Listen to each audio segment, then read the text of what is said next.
예, 날씨가 많이 변화가 막 무더웠다가 또 이렇게 또 추워지고 이렇게 날씨가 변화무쌍한데 아무튼 5월 마지막 주일입니다.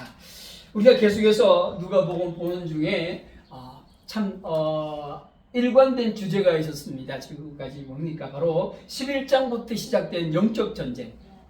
영적 전쟁을 이길 수 있는 방법 11장에 우리가 기도를 주님께서 제시해 주셨죠. 그래서 기도를 통해서 성령이 도우심을 받아 영적 전쟁과 영적 싸움을 하라. 그러면서 영적 전쟁의 이론적인 영적 분별력의 이론적인 부분 그리고 실질적인 부분 영적적인 분별력과 전쟁의 실질적인 부분을 쭉 얘기하는 중에 주님께서 하시는 영적 전쟁의 신뢰들을 이제 쭉 기록하고 계시죠. 뭡니까? 바로 주님께서 하시는 영적 전쟁의 신뢰는 뭡니까? 바로 바리새인들과의 싸움이라는 거지요. 이 바리새인으로 대표되는 종교 권력자들, 종교 기득권자들과의 싸움이라는 거죠. 그래서 이 싸움을 어떻게 하느냐?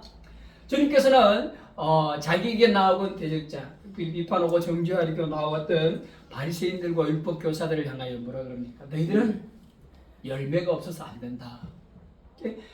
열매가 없을 뿐만 아니라 주님께서는 열매가 없을 때 비판하셨을 뿐만 아니라 그 전에 회개조차도 하지 않았다. 누가복음에 의하면은 회개의 세례를 베푼 자가 세례요한이죠. 세례요한은 요단강가에서 우리가 이미 누가복음 3장에서 봤습니다.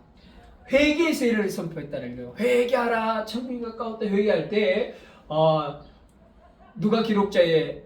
누가복음 기록자의 누가에 의하면 모든 백성들이 다 나왔는데 다 나와서 회개의 세례를 받았다. 이게 수백만의 사람이라고 할 수가 있겠죠. 그 중에서 이제 이 승인들 뭐 이렇게 해가지고 한 100만 가까이 되는 사람들 보겠어요. 그렇게 나왔는지. 아무튼 누가는 그렇게 했어요. 모든 백성이 나와서 세례를 받았다. 그런데 예외가 있는데 누가 안 받았다고요? 바리새인들과 율법교사. 그래서 누가복음 4장부터 예수님의 대적자로 결정되어진 것은 세례받지 아니한 바리새인들과 율법교사들이었다. 그래서 계속 대적자가 나타나지 않을 때는 그냥 주님께서 사이에 가셨지만 나타났을 때 대표 주자가 바로 이 율법교사들과 바리새인들이었더라. 그래서 계속해서 싸웠는데 우리가 13장에서 그들이 영적 전쟁의 대상이 된 이유가 회개 선포를 했는데 회개를 하지 않았더라.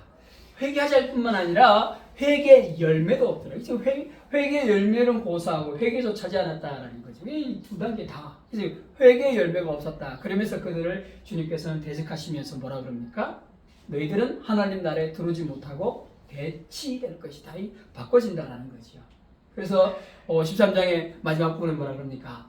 너희들이 쫓겨나고 동서남북에서 수많은 사람들이 하나님 나라로 몰려올 것이다.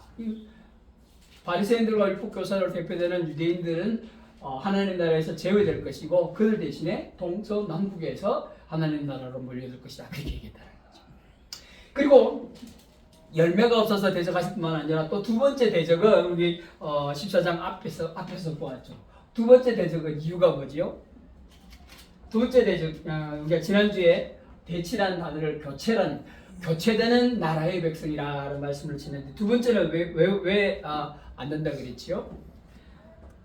예수님께서 대적자들을 비판할 때 3화를 선포한 적이 있습니다. 이게 나옵니까? 11장에 나와요. 11장. 그래서 바리새인들과 율법교사들에게 바리새인에게 세 가지 화가 있다. 그리고 율법교사들이 세 가지 화가 있다라고 얘기했는데 14장 1절부터 24절까지는 세 가지 바리새인들의 세 가지 있는 화가 어떤 것이냐라고 실예를 오늘 14장 1절부터 24절 지난주에 본문에서 들고 있더라.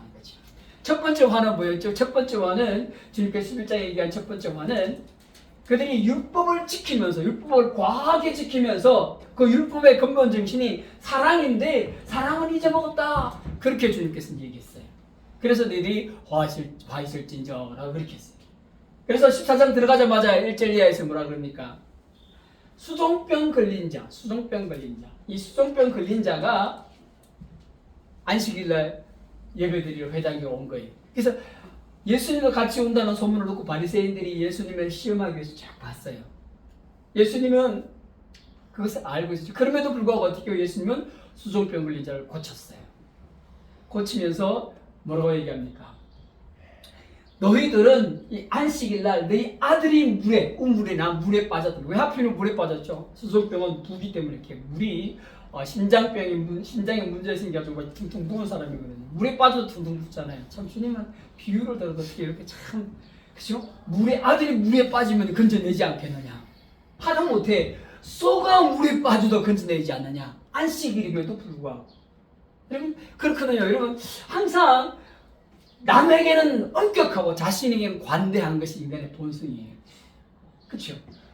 남에게는 엄격해요. 잣대를 뭔가를 갖다 댈 때 남에게는 엄격한데 자신에게 관대했다는 거예요. 율법도 마찬가지예요. 율법을 다른 사람에게 갖다 댈 때 엄격해요. 수종병 걸린 자들을 왜 고치느냐? 막 주님은 고치는 데 대해서 막 그런데 자기 아들 사랑하는 아들이 물에 빠지고 아까워서 죽어가는 소를 보지 못하고 건져낸다라는 거예요. 짐승조차도 건져내 율법을 어기면서 관대하게 적용해서 짐승마저도 건져내는데 하물며 사람을 내가 고쳐주는데 너희들이 율법의 근본 사랑이라는 것 율법의 잣대뿐만 아니라 사랑도 참 차별 두고 사랑을 하는구나. 아들은 사랑해서 죽어가는 걸 참지 못해서 건져내고 하다못해 사람도 아닌 미인물인 소를 죽고 물에 빠져 죽어가니까 건져내면서 율법을 관대하게 적용하면서 사랑을 얘기하는데 사랑을 적용하면서 수종병 걸려서 이렇게 움직이지 못하고 팅팅 부은 사람 고쳐주는데 니들은 참 남한테는 엄격하고 너희들한테는 관대하고 그러면서 어떻게 해요? 사랑이 없는 거예요. 자기 자식을 사랑하고 자기 소유의 재산을 사랑하는 것은 뭐 당연한 거고 하나님께서 원하시는 건 뭐합니까? 내 이웃을 내 몸같이 사랑하는 거 못하는 거예요. 그래서 어떻게 해요? 율법은 지키는데 이중잣대, 고무줄잣대 그치요?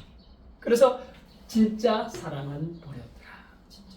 첫 번째 화가 그렇게 연결되는 두 번째 화의 선포는 뭐였습니까? 두 번째 화의 실정이냐면 너희들은 길거리와 시장에서 인사받기를 사랑하고 사모하고 높은 자리에 앉는 것을 좋아하는구나. 여러분 주님께서 이들을 비판하신 이유가 뭡니까? 알맹이를 빼버리고 그들이 존경받는 이유가 뭡니까? 바리새인들과 율법교사들이 율법을 맡은 자들이니까 존경을 받는 거예요. 그 율법은 빼버리고 어떻게 해요? 자기가 잘라서 존경받아야 마땅하다고 생각하고 그 높은 자리를 찾는다. 인사받기를 절개한다는. 그래서 주님께서 화 있을진저. 그래서 오늘 지난주에 두 번째 뭡니까?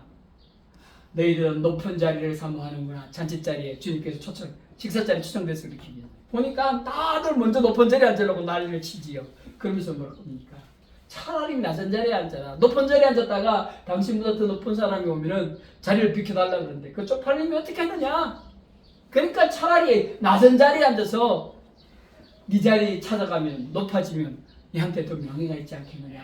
그러면서 높은 자리 자기가 태생적으로 존경받을 만한 사람이라고 생각해서 높은 자리를 찾아가는 교만함을 주님께서는 화 있을진저 비판하시고 그리고 주님께서 바리새인들을 또 14장 그렇게 얘기하시죠. 높은 자의 명예를 찾아가는 건 헛방이다. 그래서 너희들은 안 돼. 세 번째 와이실진저는 뭐죠? 너희들은 평토장한 무덤 같았다. 평토장한 무덤 뭡니까? 율법에 보면 그들이 잘 지키는 율법에 의하면은 무덤과 시체를 가까이 부정하게 된다는 거예요. 부정하게 된다는 말은 뭡니까? 하나님께 못 나가게 하는 거예요. 그런데 사람들은 억울하죠. 평토장에서 무덤인지 모르고 지나가서 막 된 거예요. 부정하게 된 거예요. 이런 부정에 된 사실은 억울하고 어떻게 보면 인간의 판단이고 하나님 판단이 부정한 거거든요. 뭐 억울하게 됐든 그래서 어떻게 해요? 하나님께 나아가서 예배드리고자 하는 사람이 하나님께 나아가지 못하는 게 길을 막는다라는 거예요. 살아있는 사람 바리새인이 아니라 죽어있는 시체가 평토장 되었는데 그래서 여러분 죽은 자가 막으면 살아있는 바리새인들을 얼마나 더 일반인들이 하나님께 나가는 걸 막겠습니까? 그래서 어떻게 해요? 바리새인들을 향하여 화 있을진저 그렇게. 그러면서 14장에서는 뭘 얘기합니까? 너희들이 동료들끼리 먹고 마시고 할 때 초청하잖아. 초청하면 여러분 어떤 일이 나죠? 우리도 그런 경험이 있어요.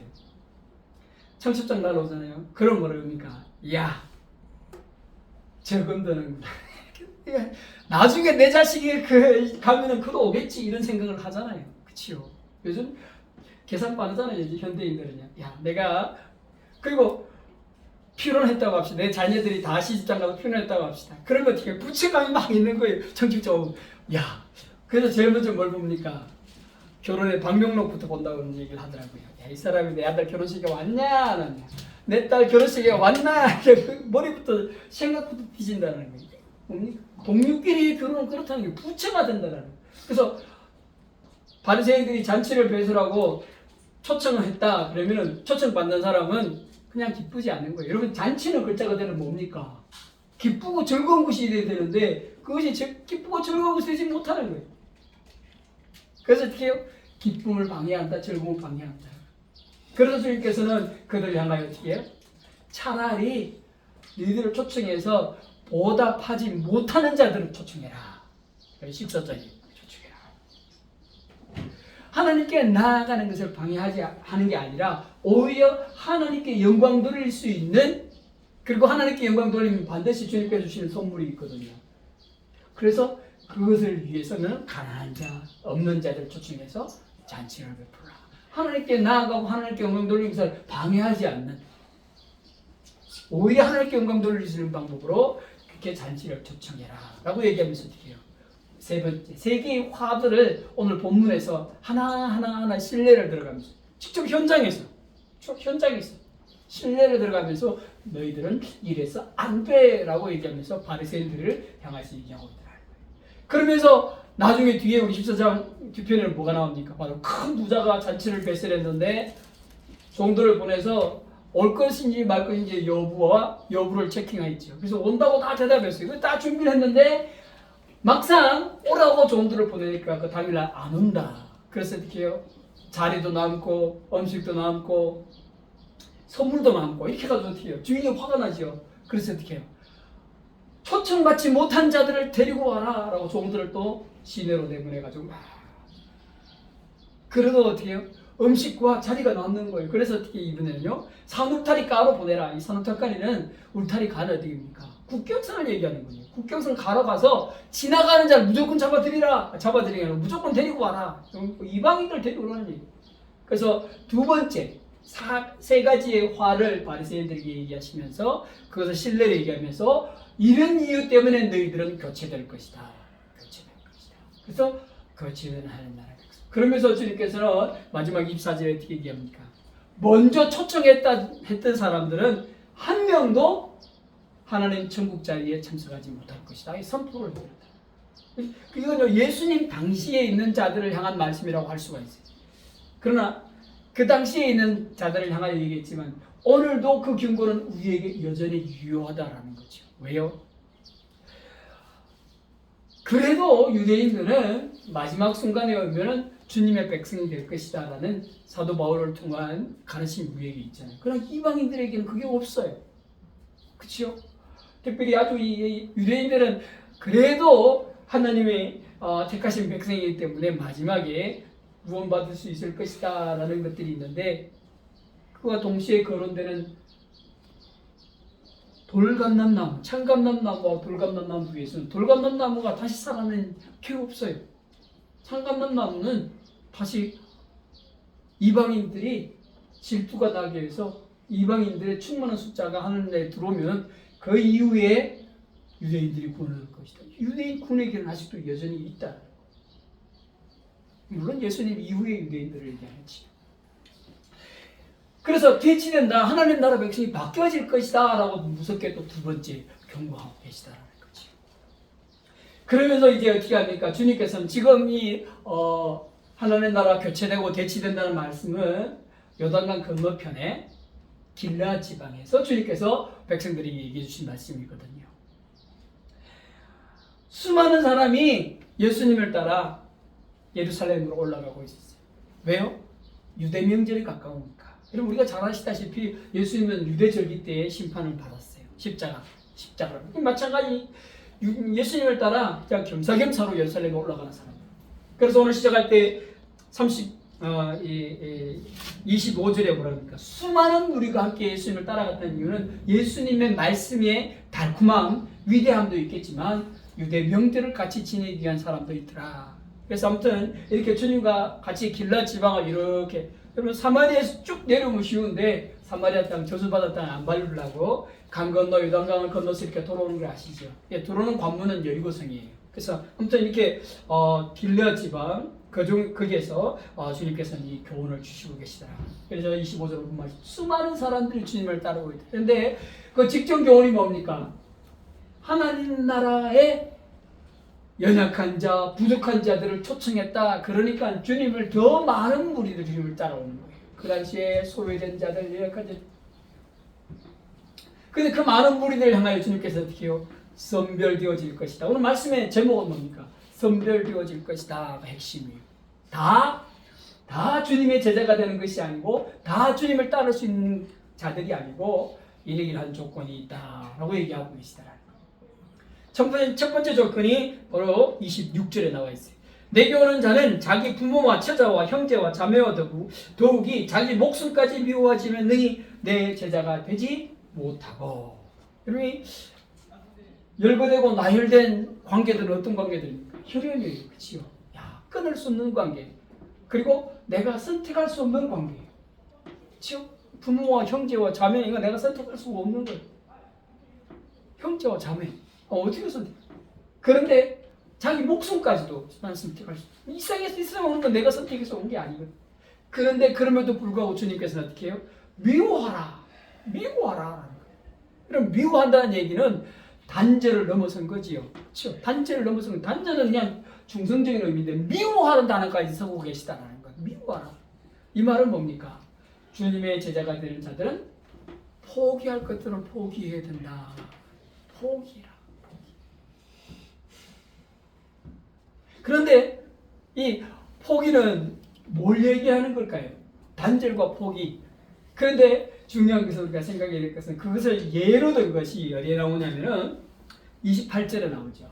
너희 중에 누가 망대를 세우고자 할진대 자기의 가진 것이 충공하기까지에 족할런지 먼저 앉아 그 비용을 계산하지 아니하겠느냐. 그렇게 아니하여 그 기초만 놓고 능히 이루지 못하면 보는 자가 다 비웃어 이르되 이 사람이 공사를 시작하고 능히 이루지 못하였다 하리라. 갑자기 망대를 세우는 얘기를 막 하면서 주님의 제자 되는 원리를 얘기하고 여기는 포기가 뭐가 나오죠? 여러분 포기. 여기서 부모, 형제, 자매를 포기하라고 제가 주님의 제자 된 자는 포기하라고. 여러분 당시에 이 말을 하면 당시 사람들 이해가 쏙 됐어요. 그레이트 헤롯. 여러분 헤롯 대왕이 성전을 몇 년 만에 지었다고요? 40년. 헤롯 대왕은요 다른 별명이 건축대왕이에요. 건축대왕. 헤롯 대왕은 지중해 가이사랴 빌립보 저기 위에 헐몬산 밑에 아주 크게 빌립보 지방에 가이사랴 빌립보 원형 경기장 엄청난 건축을 했어요. 곳곳에 요새마다 또 요새를 쌓고. 그런데 문제는 뭡니까? 자기 생전에 완공 못하고 죽었어요. 그리고 그 아들 아킬라하고 그 받아서 공사를 했는데 헛떡이었다라는 거예요. 공사 규모가 워낙 커서. 그래서 이 말이에요. 망대를 세울 때 기한 내에 재정을 감당해서 세울지를 결정해야 된다. 그렇지 않으면 어떻게 해요? 공사 규모를 줄이거나 공사를 포기해야지요. 포기. 그래서 포기인 거예요. 포기. 주님의 제자가 될 자들은 자기 역량을 살펴서 포기할 것들은 포기할 줄 알아야 한다는 거예요. 우리가 쉽게 말해서 주일날 예배 드릴 때 뭘 포기합니까? 어떤 분들은 잠을 포기해요. 그죠? 야, 평일날 그렇게 빡세게 9시에 출근해서 일하는데 휴일날은 자야지. 그래서 어제 저녁부터 오늘 오후까지 내쳐 자는 사람들 잠을 포기하고 나오는 거예요. 쉽게 말해서 그런 거예요. 포기예요. 물질도 마찬가지죠. 야, 그 헌금 혹은 11조 감사헌금, 야, 고기를 사 먹어도 몇 번은 사 먹겠다. 그런데 그것을 포기하고 헌금과 11조를 하는 거예요. 그게 포기거든요.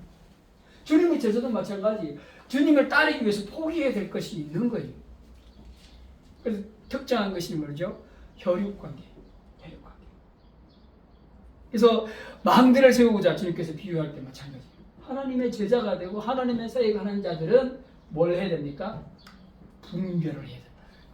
이건 해도 되겠다. 이건 안 해야 되겠다. 이건 이 정도 해야 되겠다. 이건 이 정도 해야 되겠다. 여러분, 영적 분별, 오늘 본 말씀의 제목이 다시 영적 분별력과 인적 질투거든요. 영적 분별력은요, 외부를 향한, 세상을 향한 분별도 되지만 나 자신을 향한 분별이 있어야 한다는 거예요. 나를 잘 볼 수 있어야 돼요. 나의 자원과 나의 역량이 얼마나 되느냐를 분석할 줄 알아야 돼요. 그래서 포기.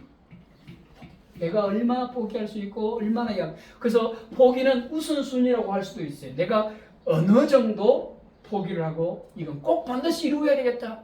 이것은 반드시 시켜야 되겠다. 이것이 분명한 사람이 주님의 제자가 될 수가 있다.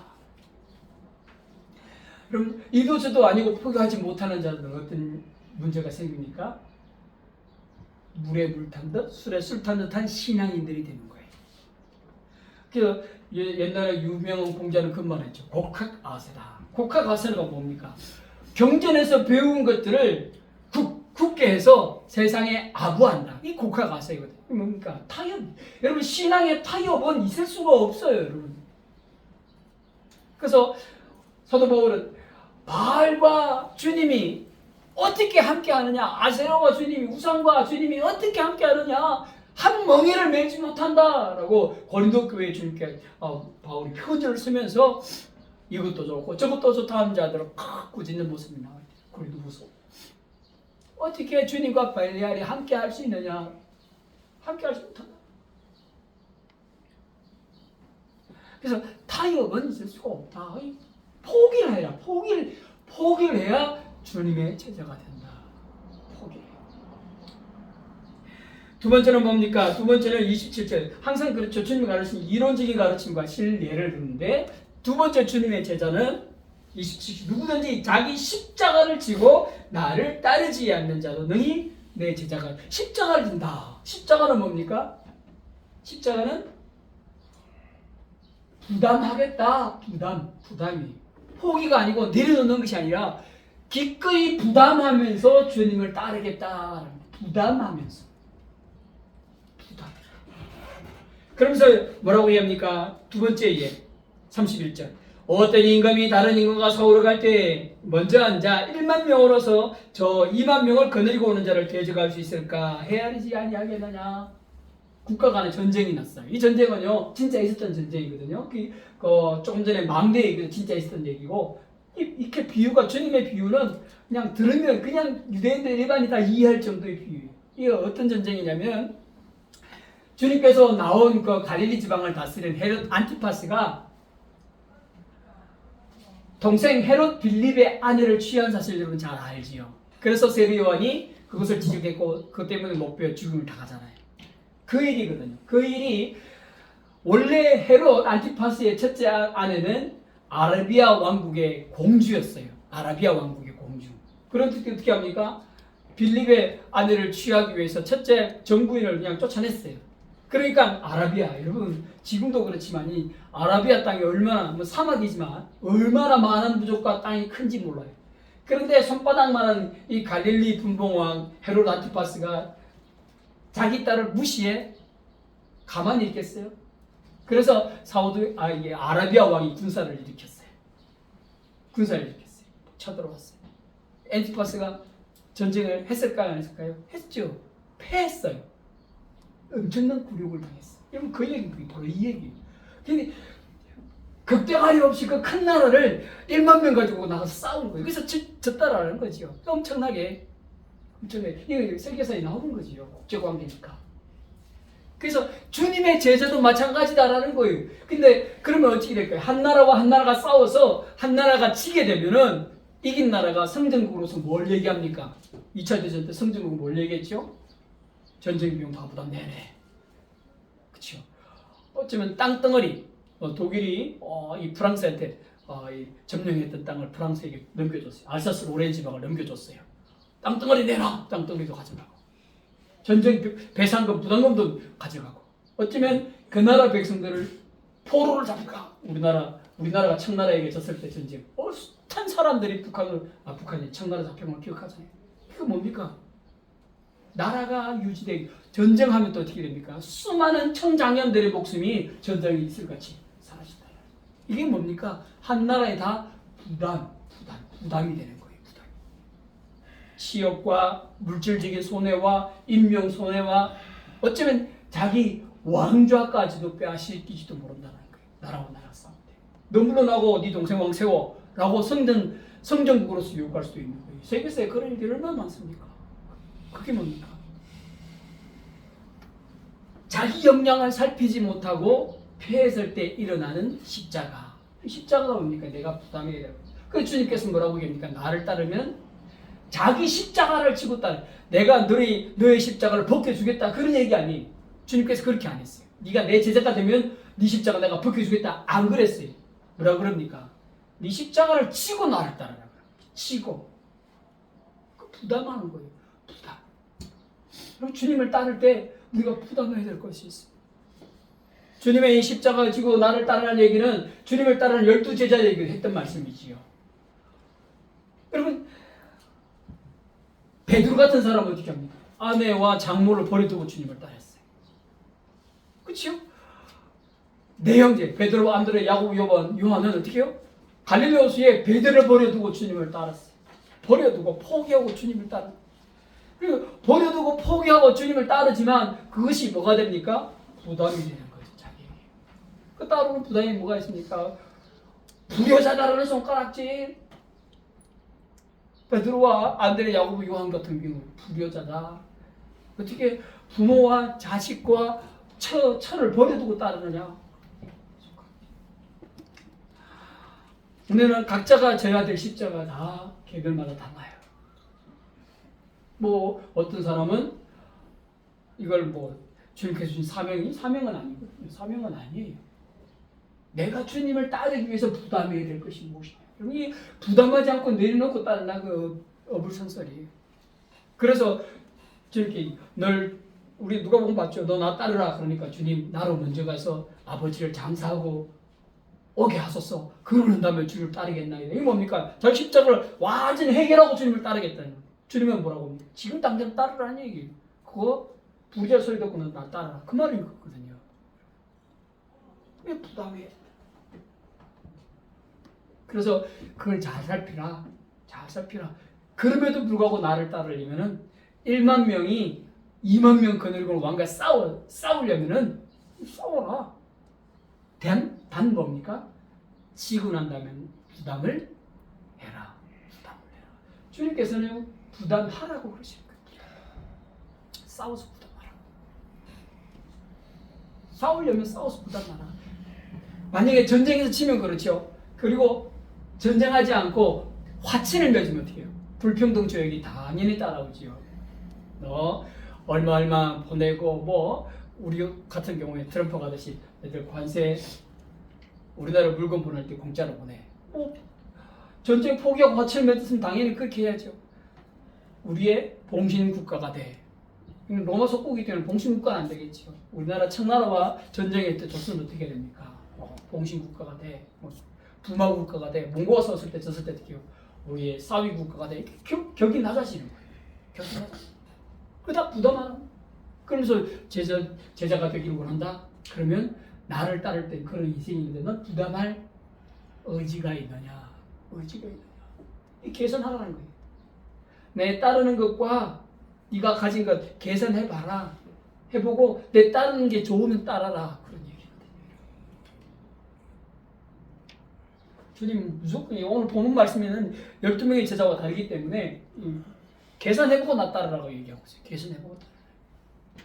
여러분 이제 우리 사회도요. 주님 쉽게 따르지 못할 사회가 되어가고 있어요. 그렇잖아요. 쉽게 못 따를 사회가 되어가고 있어요. 이번에 누가 대통령 될지 모르지만 차별금 세계적인 대세예요. 여러분. 뭐 정치가 바뀐다고 그러지만 세계적인 대세. 지금 프랑스 같은 경우에 보면요. 와 이제 그 이슬람 이민자들 안 받는다고 막 거부들이 일어나가지고 독일도 그렇죠. 거부가 이겼어요. 우리나라와 반대로 이렇게 거부가 득세를 해가지고 이제 이민자들 안 받겠다 이러는데 이미 와 있는 이민자들은 어떻게 할 겁니까? 이미 그들이 독일 사회와 프랑스 사회를 완전히 석권하고 있는데 오늘 우리나라도 마찬가지예요. 우리나라 마찬가지. 세계적 물결이 그 가운데서 우리는 어떻게 주님을 계속 따를 것이냐, 주님 말씀에 순종할 것이냐 결정해야 한다. 부담하고 가겠다. 그 부담에는요, 아까 포기하라 그러는 것이 들어갈 수도 있어요. 나의 생명까지 부담하고 버리는 것까지 부담하고 주님을 따르겠습니다. 결단이 있어야 한다. 세 번째는 33절은 뭐 위에 말 반복. 세 번째는 뭐라고 얘기하고 있습니까? 소금이 좋은 것이나 소금도 많이 그 맛을 잃으면 무엇으로 짜게 하리요? 소금은요 변함이 없는 것 상징이에요. 그렇죠? 이건 뭡니까? 신앙의 본질을 잃어버리지 말. 자신이 있거든 나를 따르라 그런 거예요. 신앙의 본질, 믿음의 본질. 믿음의 본질이 뭡니까? 주님이 구세주인 사실을 고백, 주님이 나의 왕인 사실을 고백하는 거예요. 이거예요. 예수님을 따르는 제자의 본질은 바로 그거예요. 예수님이 내 생과 나 삶의 주인이고 구세주다는 사실인 거예요. 그러지 않고 맛을 잃어버리면 어떤 일이 있지요? 가룟 유다와 같은 자들이 되는 거예요. 중간에 돈을 받고 스승을 파는 거예요. 맛을 잃어버리고 중간에 맛을 잃어버리고. 그래서 맛을 잃어버리니까 주님의 제자로서 맛을 잃어버리니까 어떻게 해요? 주님께서 가룟 유다를 나지 아니하였으면 좋을 뻔하였도다. 얼마나 상처되는 말인지 몰라요. 본인 살아있을 때 그 말을 하시는 가룟 유다 들으라고 얘기하신 거예요. 나지 않았으면 좋을 뻔하였도다. 가룟 유다 개인 입장에서 얘기한 거예요. 주님의 사역 입장에서는 가룟 유다의 존재가 필요하지요. 왜요? 십자가 져야 되니까. 아무튼 나지 않으면 좋을 뻔하였도다. 뭡니까? 버림받는 거예요. 맛을 잃었으니까. 12 제자의 자리 제자로서 살아가지 못합니다. 그래서 어떻게 해요? 땅에도 금에도 쓸데없어 내 버리느니라. 그렇지요. 아겔다마. 이 주님을 판돈으로 나그네 이방인들을 위한 공동묘지를 만드는데 그것을 아겔다마라 한다. 사도행전 시작하면 나오잖아요. 누가가 기록한 그 사도행전에 아겔다마. 그리고 소금이 맛을 잃은 자 대표 가룟유다. 오늘 우리도 숱하게 여러분 단 한 번에 완벽하게 배신하지 않고도 여러분 수시로 주님께 돌아서고 계시지는 않습니까? 그럼 이것이 반복되면 어떤 일이 납니까? 영혼이 돌아서는 거예요. 자주 돌아서면 그냥 돌아서는 거예요. 끝나는 거예요, 여러분. 신앙의 근본을 지켜라. 근본을 지켜라. 포기하고 그리고 뭐지요? 어려운 거 환난을 부담해서라도 나를 따르다가 변질될 우려가 있다는 거예요. 변질. 소금이 변질되면 뭐죠? 주님 시대의 소금은 다 암염이에요. 암염. 순수 100% 소금이 아니에요. 거기에 뭐가 있죠? 뭐 스케줄도 들어가고 바이쿠스도. 왜냐면 산에서 캔 소금이니까 100% 짠맛이 날 수가 없어요. 소금이라고 하지만 보면은 뭐 이게 석영이나 질 낮은 수정이나 그런 것일 수도 있는. 소금같이 비슷하게 생겼는데 짠맛이 안 나는 거예요. 그래서 이렇게 갖다 버리는 거예요. 그런 예가 많. 우리는 소금의 맛을 잃는다 상상도 못하지요. 되게 바다의 소금이 맛을 잃어? 없는데 옛날 주님 시대의 소금은 광산처럼 캤다라는 거지요. 육지에서 캐가지고 짠맛이 나는 소금이 있기 때문에 소금이라고 부르는데 짠맛이 안 나는 소금이 있는 또 버리는 거예요. 맛을 잊지 않는 변함이 없는 그 믿음의 지조와 믿음의 근본을 지킬 자신이 있으면 나를 따르라. 안 그러면 버림받을 것이다 라고 분명히 얘기하고 있더라고요. 여러분 우리가 여러 가지 포기해야 될 것, 또 부담해야 될 것, 주님을 따르면서 포기하고 부담해야 할 것 때문에 치여가지고 막 힘들어 하더라도 붙잡고 놓치지 않아야 될 것은 한 가지 뭡니까? 예수의 이름이라는 거죠. 우리가 기도 시간에 같이 공동 기도 드리지요. 그래서 뭐 제가 우리 교회 성도들 위한 기도 드릴 때 육신이 약한 자들 위해서 기도합시다. 정신과 마음이 약한 자들 기도합시다. 좀 치매들이 얼마나 많은지요. 예수 이름을 부인한 자들도 있어요. 치매 걸려가지고. 그래서 그 마음에 예수 이름 영혼에 새겨달라고 기도하는 거예요. 이 기도의 제목 의미를 가지시고 같이 그렇게 기도해 주셨으면 좋겠어요. 치매 환자일지라도 그 본능적으로 예수의 이름을 부를 수 있도록. 여러분 치매 환자들 보면 어떻습니까? 다 잊어버리죠. 네, 시간이 가면 갈수록 더 가까운 기억들부터 차근차근 잊어간다는 거예요. 가까운 기억들부터. 그래서 먼 기억만 남는 거예요. 먼 기억. 그러면 어떻게 됩니까? 뭐 모태신앙은 모르겠어요. 멀리 있는 기억, 자기가 예수를 믿었던 기억까지 잃어버리면 잊어버리면 어떻게 되는 겁니까? 그러지 않기 위해서 뇌세포를 조작하시더라도 예수님이 나의 구세주란 사실을 놓치지 않도록 기도해달라는 의미가 그 기도 제목에 있는 거예요. 그 여러분 그거 말씀을 잊어버리지 않아요. 예수 그리스도가 나의 구세주라는 사실을 믿고 놓치지 않아야 우리가 구원을 얻잖아요. 뭐 병이 걸려서 그런데 어떻게 병이 걸려서 내가 예수 이름 잃어버리면 어떻게 될까요? 주님께 물어봐야죠. 가서 주님께 물어보죠. 내가 치매 걸려서 예수 이름 잃어버리는 나를 구원 안 주면 어떻게 합니까? 나중에 예수님 앞에 가서 여쭤보십시다. 다 같이 치매 걸려서 예수 이름이 세포가 날아가 버렸는데 그러면 나 구원이 어떻게 됩니까? 주님께 물어봐요. 요즘 참 주님께 물어봐야 될 것이 얼마나 많은지 몰라요. 그럼 이 사람의 구원이 어떻게 이루어집니까? 그래서 그런 사단이, 그런 사태가 일어나기 전에 주님, 치매가 걸리더라도 예수 이름만은 영혼에 각인시켜 주십시오. 그게 기도 제목인 거예요. 그게 기도. 저도 그래서 기도하는 거예요. 내가 치매 걸리더라도 예수의 이름은 내 영혼에 새겨서 잊어버리지 않게 해주십시오. 62페이지 가도 영혼이 독수리 날개치며 올라간 것 같게 주님을 향하여 올라가게 해주십시오. 여러분 기도 제목이 되실 수 있기를 바랍니다. 누구도 자신 있게 대답할 수가 없잖아요. 내가 절대로 주님을 놓치지 않겠다. 여러분 병이 그런 걸 어떻게 해요? 치매란 병이 참 무섭잖아요. 그래서 여러분 기도 그렇게 하셔야 되고 또 다른 분들을 위해서도 그렇게 기도해야 돼요. 그게 뭡니까? 소금이에요. 근본 뭐 굳이 소금이라고 하면 설탕도 좋아요. 설탕이 맛을 잃으면 무엇으로 단맛을 내겠습니까? 뭐 옥수수도 있고 뭐 올리고당도 있고 뭐 이렇게 다른 얘기를 하겠지만 그거예요. 맛을 잃어버리지 않는 것 이게 뭡니까? 믿음을 잃어버리지 않는 것 이걸 얘기하는 거예요. 불변의 믿음을 가지고 있어야 돼요. 이걸 주님께서는 오늘 소금을 얘기하시면서 얘기해요. 붙잡고 있습니다. 우리 힘으로 안 되면 성령님께 의뢰해서라도 붙잡아야 한다는 거예요. 그래서 주님을 따를 때 포기할 것, 그리고 부담해야 될 것, 그리고 마지막으로 보관해야 될 것, 보관해야 될 것, 이 세 가지 꼭 포기할 것, 부담해야 될 것, 끝까지 붙잡아야 될 것, 이 세 가지, 보관해야 될 것, 이 세 가지. 여러분 제자를 주님을 따를 때 많은 이 세 가지를 기억하셔서 주님 오실 때 심판주로 오셔서 우리를 부르실 때 주님의 제자로 부활되어지는 그런 영광스러운 자리에 동참하는 우리 사랑하는 주님에게 모든 성도님 되시기를 축복합니다. 기도하겠습니다. 사랑 많으신 아버지 하나님 참 감사합니다. 우리를 사랑해 주셔서 주님의 백성으로 부르시고 또 주님의 귀한 사역자로 이모지모로 우리를 사용하시니 감사합니다. 하나님 우리가 주님을 따르기 위해서 포기한 것 또 여전히 부담하고 있는 것 그리고 반드시 보관하고 지켜야 될 것들 아버지 우리의 삶 가운데 이루어지고 있는지 돌아보게 하여 주옵소서.